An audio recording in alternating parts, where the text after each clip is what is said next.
What's a K-pop collaboration you guys want to see in 2020? Because all of this recent talk about SM and Luna, I want to see SM Station, Luna 127, imagine that music video. How about Moonbyul, Sejong, one who just had an awesome solo and one who's about to have one. Imagine that power. Or IU with anyone she wants to collab with. Can you imagine a song with IU and Rosé? I don't think ears were designed to handle that. And you would think the minute IU mentions that she wants to work with Rosé, someone over at YG would be on the phone immediately. But it seems like YG Entertainment isn't really open to BLACKPINK doing individual collaborations. They seem to be fine with the whole group featuring on Dua Lipa's song. If the tentative rumors are true, they seem fine with the girls featuring on Lady Gaga's upcoming album. But when the R&B artist Gallant reaches out to Rosé specifically, it seems like YG Entertainment isn't as keen on that. And it's not because YG isn't familiar with Gallant. He has already worked with Eric Nam and Tableau when Epic High were still under YG. That being said, the reason fans are speculating that YG Entertainment is turning down solo collaborations for BLACKPINK is because of the limited information Gallant revealed during a live stream. Someone commented, "Do a collab with Rosé," to which he answered he did send her a song, not expecting a response.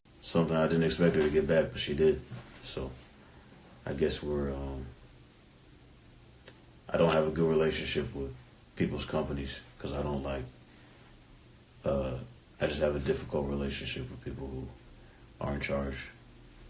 Okay, before we get angry, let's tackle this from different angles. He did say his relationship is difficult with some companies, so maybe YG Entertainment isn't turning down all solo collaborations, just his. Maybe Rosé and or the team around her heard the song and didn't feel like it was a fit. Maybe YG already has the song they want or enough songs for her solo. I can already hear the laughter and cries of people who don't have faith in that notion. And on that note, the reason people are gravitating to the worst case scenario is because it's YG. The credibility and benefit of the doubt is no longer there for fans. It's built on little things piling up, like Elle Australia wanting to do a photo shoot for Rosé's homecoming, but obviously that never happened. It's just the bad optics of it all that makes fans fear the worst. I don't know, is this YG Entertainment overly and intentionally blocking out opportunities, or is this just standard music label operations? Could we be blowing this out of proportion? I don't think SM accepts every collaboration request, and SM, who has their faults, and we will get to those in a second, but you have to admit, they put out a lot of cool things through SM Station. I mean, we've gotten Doyoung and Sejong, we've gotten the Wild Thing Girls, which still blows my mind to this day. We've gotten Wendy and John Legend, who could have even predicted that? Despite all of these awesome projects that actually got off the ground, it's not like SM doesn't have their problems with other artists, producers, and composers either. There are songs you might never see EXO perform again, for real. You might have seen that quote, SM has lost the rights to Love Shot, Tempo, and other EXO songs. Crazy, right? But that's not exactly true, but it is kind of. You've probably also seen that Paul Thompson or Mars the producer took the copyrights to those songs. Him and his team are the common denominators, as you can see. But here's what really happened as far as we can tell right now, unless more information has come out. Since he owns part of the copyrights to the song that he helped produce, he is also supposed to get royalties from streaming off of things like Spotify, iTunes, Melon, VLive, things like that. Apparently, SM refused to pay Mars for some reason, so he demanded the songs be taken off of various platforms, including the concert performances on VLive, so that SM can't solely profit off of his work. Or so SM doesn't alone profit off of their joint work. That's the basics of it. There are a lot more business obstacles that are involved, like different kinds of copyrights. Bottom line, will you see EXO perform those songs anytime soon?